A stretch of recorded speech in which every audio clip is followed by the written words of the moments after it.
Hi, I'm Andrea. Thank you so much for joining me for this 30-minute yoga practice.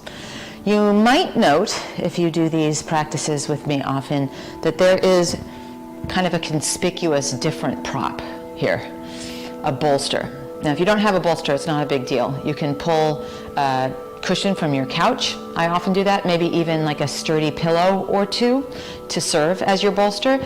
But we will flow, and then we're going to do something a little bit more restorative, a little kind of self-care feel at the end. And the bolster will be a part of that. You also might bring into the mix a chair with a seat on it. That could be something that we use. I'll show you how we use that later. You could also put your legs on your couch when we get to that part. I have 2 yoga blocks. Some thick books will do the trick. I'm on a yoga mat, but if you don't have one, you can find a carpeted area. Maybe you've got a rug that you can use, and then a folded blanket also. So we're a little prop heavy today because of the things that we're going to dig into, which I think are pretty delicious. Now we'll start in a child's pose. Child's pose is not necessarily sink your hips towards your heels, although it's often described that way. That might be too much flexion, bend in your knees. So feel free with all of these postures to make them your own. So maybe you walk your hands forward, maybe you rest your forehead on a block. Perhaps you don't really roll your hips back towards your heels too much, and you can always curl your toes under, pad your knees with your blanket. You get the gist. Let's stop here so that we can start. Start to find your breath in and out through your nose. If it is not happening in and out through your nose, that's fine. Just breathe some way that you can with awareness.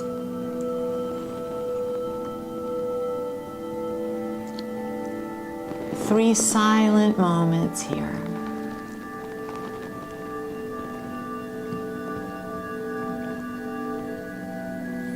Then shift to hands and knees, and let's organize our shoulders over our wrists and be sure to push the ground away so we don't sag into our shoulder joints.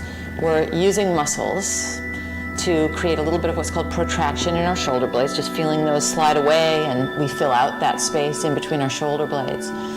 And then step one foot and then the other into a plank position and see if we can maintain that idea of shoulders over wrists. Now, I want you to keep pushing the ground away just as much as you are now, but find a hook in your tailbone that will take us to a down dog. And in our first down dog, step your feet probably as wide as your mat, bend your knees, really feel your sit bones lift, your tailbone lift. There's no collision of shoulders and arms and neck, and there's no bend to our elbows. You're pushing the ground away and feeling your inner upper arms spin towards the front edge of your mat. Then walk your feet forward. Be hip distance with your feet parallel to the long edges of your mat, and then take your hands to your ankles, your shins, or even on your thighs. Exhale, hinge at your hips and fold. Try to keep the length in your spine. Then inhale, rise, reach thumbs to the sky, a V shape, and we stand in our mountain, palms face out. Inhale, arms out and up, thumbs to the sky, a V shape. Exhale, hinge at your hips and take your hands to your thighs or your shins or your ankles. And then inhale, slide your hands up to uplift your heart. Exhale, hinge at your hips and bend your knees deeply so that your palms go flat on the ground. We'll step to our down dog. You could work your feet in more of a hip distance stance. If you feel like that wide stance was helpful, stay with that. Push the ground away actively. Keep pushing the ground away as you come into plank position, and then bring your knees to your mat. Firm your belly. Shift a little forward. Let your elbows brush against your ribs as we come all the way onto our belly. Uncurl your toes. Sphinx pose, forearms parallel to the long edges of your mat. Activate your legs, so push into the tops of your feet and feel your kneecaps come off your mat. Traction your elbows towards you so we feel like our heart is moving through the gateway of our arms, and you can feel that your low belly is lifting away from the ground. We're not collapsing into the ground. Lower down, curl your toes under and take your hands next to your ribs. Firm through your belly and come through all fours. Make it down dog with the hook in your tailbone, prioritizing length through your spine. And then walk your feet forward, hip distance front edge of your mat. Inhale, hands to ankles, shins, or thighs. Exhale, hinge at your hips. Inhale, rise, reach thumbs to the sky, a V, and then we stand into our mountain. Again, like that. Inhale, arms out and up, thumbs to the sky, V. Exhale, hinge at your hips and hands to your thighs, or shins, or ankles. Inhale, slide your hands up, and then bend your knees deeply, palms flat, step back. Down dog. Shift to plank, continue to push the ground away. Firm belly, knees gently onto your mat. All the way onto our belly with our elbows brushing our ribs. And then uncurl your toes, either cobra, your hands stay where they are, or sphinx like we did before. Lower down, curl your toes under, bring your hands next to your ribs, come through all fours. Keep pushing the ground away and make it down dog, so hips lift up and back. This time, lift your right leg back behind you. Step your right foot forward. For lots of us, that's going to mean helping it along. Let's trot our 2 blocks onto either side of our lunge, either side of our mat. And heel toe our right foot a little bit to the right, so we get a sense of traction, right hip back and left hip forward. Now, a little bend in our left knee, our back knee, can be helpful as we come upright, thumbs to the sky, a V. Then return your hands to your mat for down dog, palms flat, hook in our tailbone. We'll lift our left leg, behind us, and then step it through, help it along, anything that you need. A little brief moment with our hands on our blocks. We can step our left foot to the left a little bit. Just designing this foundation, left hip back, right hip forward, up we go, maybe with a little bend in the back knee, into crescent lunge for a moment. And then hands to your mat, step to down dog. We'll add a few friends to our flow that way. So right leg lifts behind us. We step it forward, help it along, crescent pose like we did before. Then lower your left heel, your back heel, inch your right foot over towards the left a little bit, warrior 2, thumbs to the sky. Now we'll straighten our front leg, press into that right big toe mound. We're not side bending, we're reaching way out with our right hand for a block on the outside of our right foot. If you do use your thigh, I want you to push against your thigh and not hyperextend, so let your thigh bone press against your hand. And then spin on your back toes, palms flat, down dog. Second side, left leg lifts. Step it through, crescent pose, briefly upright. And then we'll drop our right heel flat and heel toe our left foot over towards the right a little bit, thumbs to the sky, and we are in our warrior 2 for a moment. Then straighten that front leg. Remember, not side bending. Imagine a karate chop at your left hip as you reach way out. Block on the outside of your left foot. Maybe you have your hand on your thigh, but you're super conscientious that you're not hyperextending that way. And then we'll spin on our back toes. Take our hands flat onto our mat and come into our down dog. We flow that one more time. Right leg lifts, step it through, crescent pose. Back heel flat, warrior 2. Straighten your right leg, hinge at that right hip, triangle pose. And then bend your front knee and spin on your back toes to step to down dog for our second side of our flow. Left leg lifts. Step it through, crescent pose first. Back heel down, inch that left foot over to the right, warrior 2. Straighten your front leg, hinge at your hip, reach out, triangle pose. Left hand down, right arm up to the sky. Then to exit, we bend our front knee, spin on our back toes, step to downward facing dog. Let's wash that clean with what's called a vinyasa. So push the ground away, coming into plank. Bring your knees to your mat, lower gently to your belly, and uncurl your toes for either cobra or sphinx. Lower down, curl your toes under, firm through your belly, and come all the way up into downward facing dog through our all fours there. Right leg lifts, we'll step it through, and then we'll lower our back knee to our mat, which might be when you bring your blanket in to pad that left knee. Arms out to the side, thumbs to the sky, and then a prayer in front of our heart. Left elbow hooks outside of our right thigh. Let's settle in for a moment.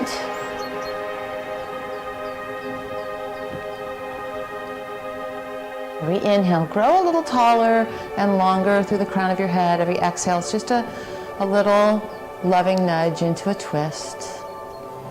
And then we'll unwind that into humble warrior. I stack my two blocks on top of each other, and I step my right foot over to the right a little bit, and then we'll come onto forearms maybe on our blocks, and we'll drop into a little bit more of the restorative vibe that I was talking about. We'll get more and more restorative as we go. I think that idea of being restored, rejuvenated, renewed is pretty awesome. Let's get still and quiet here.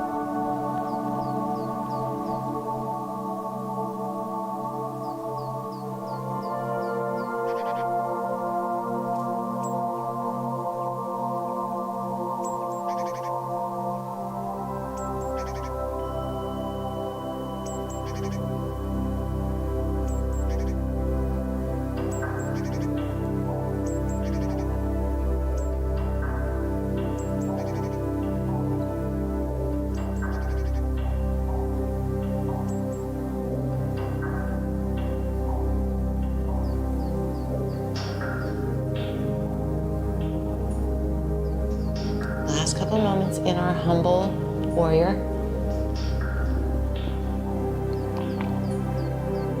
Then we'll come onto our hands.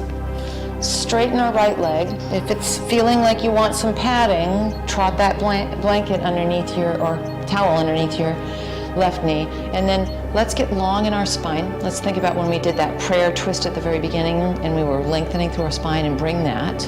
Hinge at your right hip. I like to walk my tall blocks out. It's not that you're trying to get your face close to your leg and round your back. You want to almost feel like we're doing that Sphinx pose here. And then let's enjoy the sensations here. If you are interested in sliding your left knee back almost towards a vertical split a little bit, you could do that too. I leave it to you. You're the expert of your own body. I am simply your guide.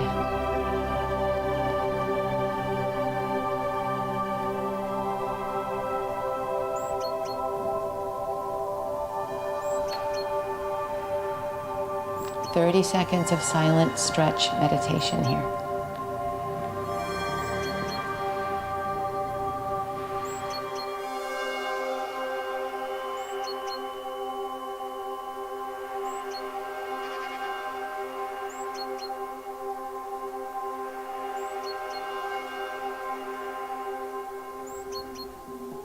And now let's begin to bend our right knee. Move our props off to the side. We need to go to down dog just so we enter the second side the same way. From our down dog, lift your left leg. Step your left foot forward. Lower your back knee. Trot in your proppage, your padding. Arms to the sky, a V here in our low lunge, second side. Hands in a prayer. Right elbow hooks outside our left thigh. And we brew here a few moments. Leveraging, inhaling length into our spine, and then exhaling a little loving nudge into our twist.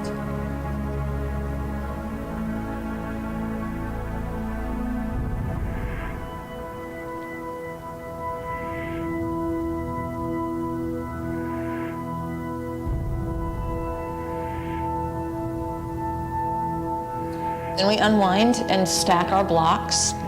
For our humble warrior, maybe forearms come onto your blocks.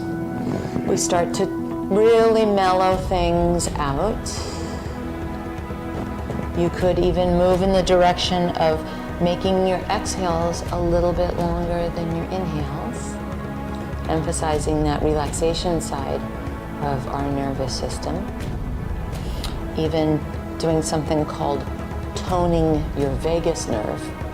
So your vagus nerve is not like Las Vegas. It's like a vagabond. It's a wandering nerve, and they call it the feel-good nerve. And when we do long exhales, that helps to massage or tone our vagus nerve.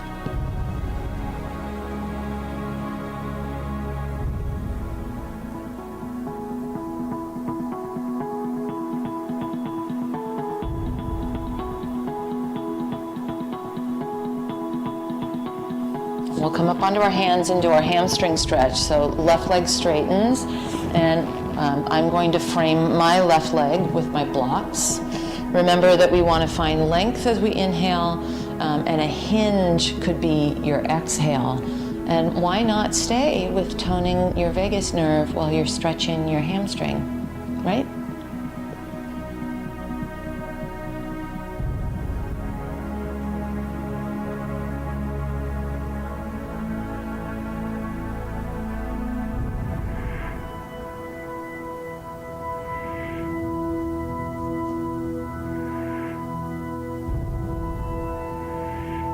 Just 30 seconds of silence here.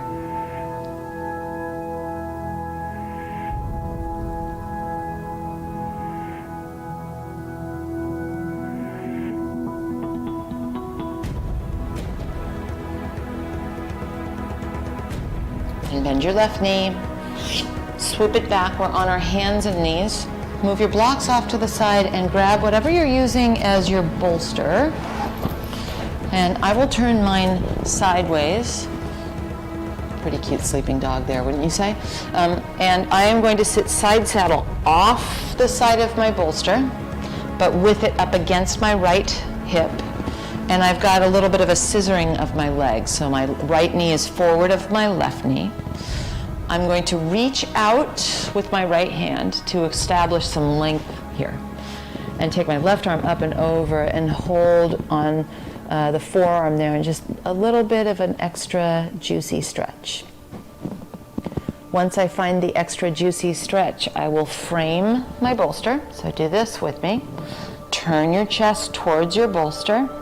And then you are not wearing a microphone, so you're going to be fine lowering all the way down. I'm going to not lower all the way down, and you'll be grateful that I didn't. But just frame your bolster with your arms and try to lie your body weight on it without holding yourself up. I'm going to need to hold myself up. This is a beautiful place to elongate your exhales and to let gravity do the work. So just think of those exhales surrendering you. I often use a silent mantra. I tell myself, let as I inhale, go as I exhale. And I follow my own instructions to let go.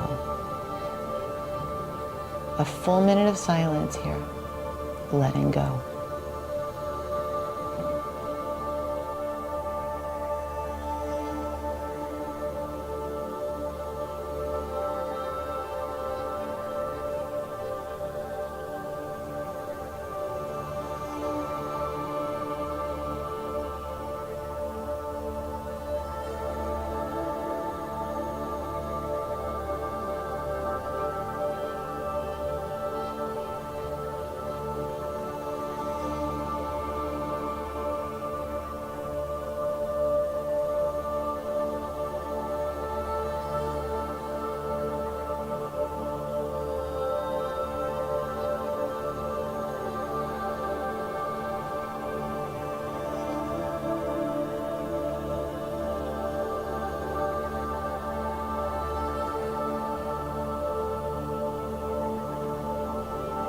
And now use the strength of your arms.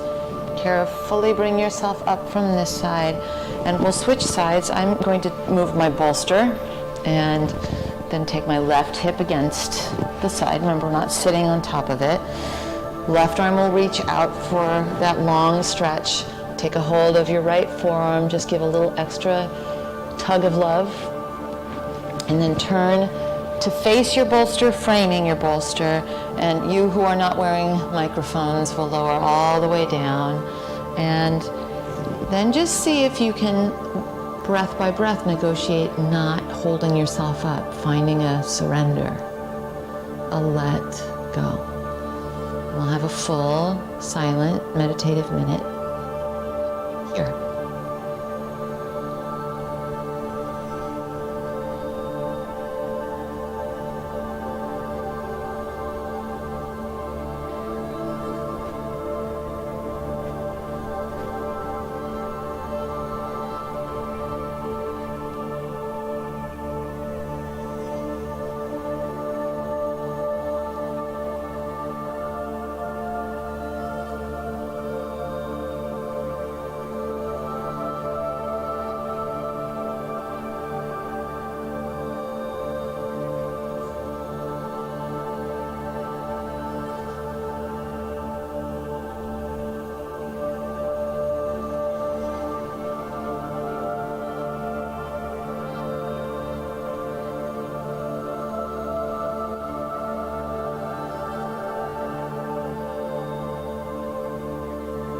Now start to use the strength of your arms to bring yourself up gently.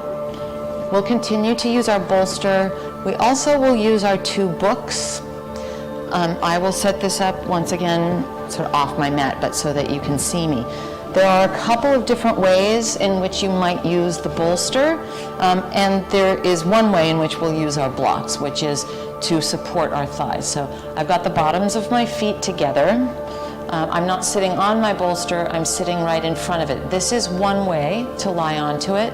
For some of us, if we lie back, and I'll do this quickly, I want you to set up slowly, but for some of us, if we lie here, we feel like, oof, that's a little too much on my low back.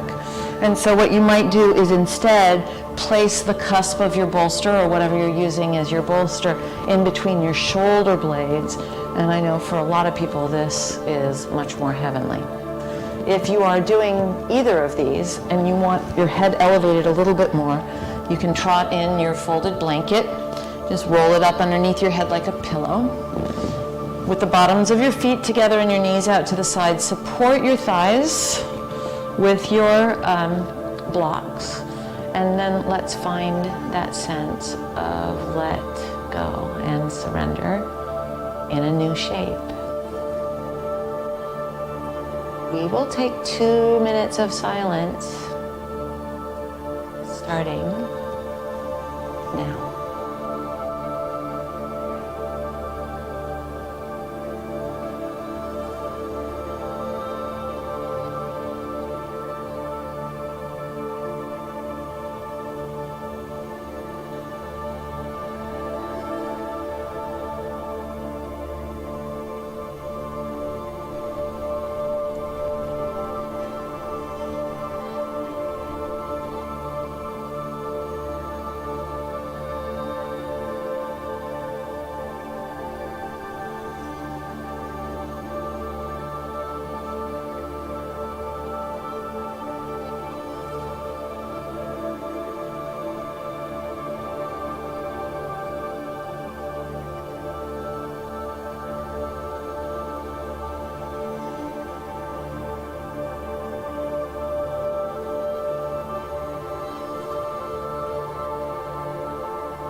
Last 45 seconds together here. Stir a little softness into the equation. Let your tongue feel relaxed. Your jaw, your eyes heavy in their sockets. Maybe you even close your eyes.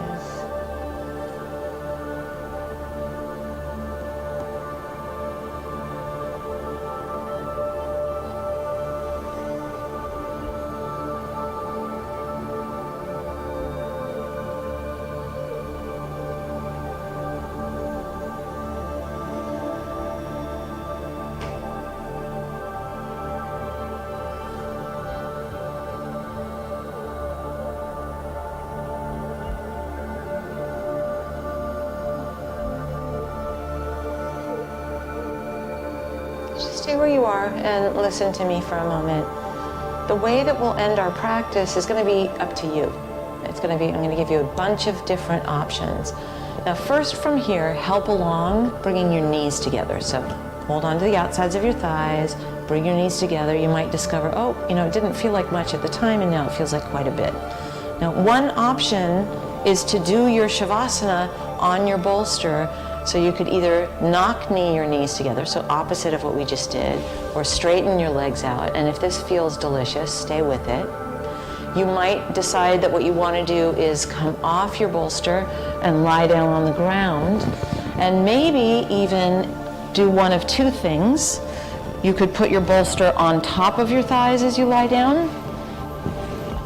I do that and put a block sometimes on it.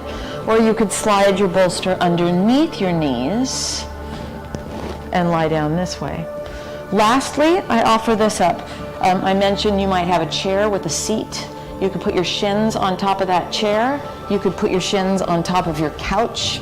I'm going to use my fireplace here a little bit to show you what I mean, but a slight elevation of your legs in your Shavasana with your shins upon it, if that's what you'd like to do.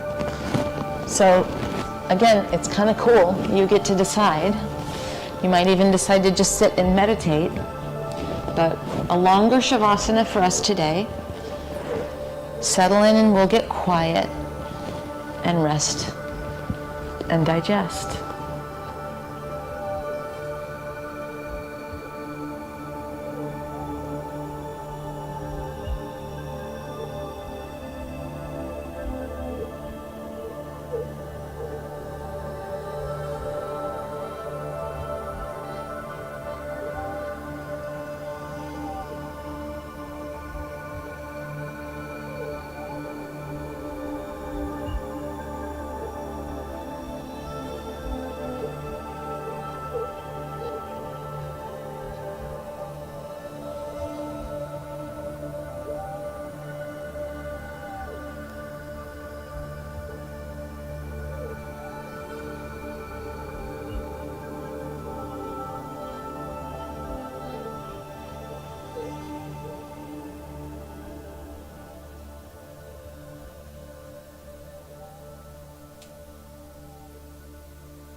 You're halfway there, and if something doesn't feel comfortable, you can always shift and then surrender once again.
You're welcome to stay here in your Shavasana final meditation for as long as you would like. If you're ready, bend your knees. Collect your knees into your chest. Make your way gently to either side. And then come to any comfortable seat. You might even decide to sit up on top of your bolster. And let's take a second to absorb a different way of practicing than we sometimes do together. Do you feel a little bit rejuvenated and restored, I hope? I'm Andrea. Thank you so much for practicing with me. I look forward to a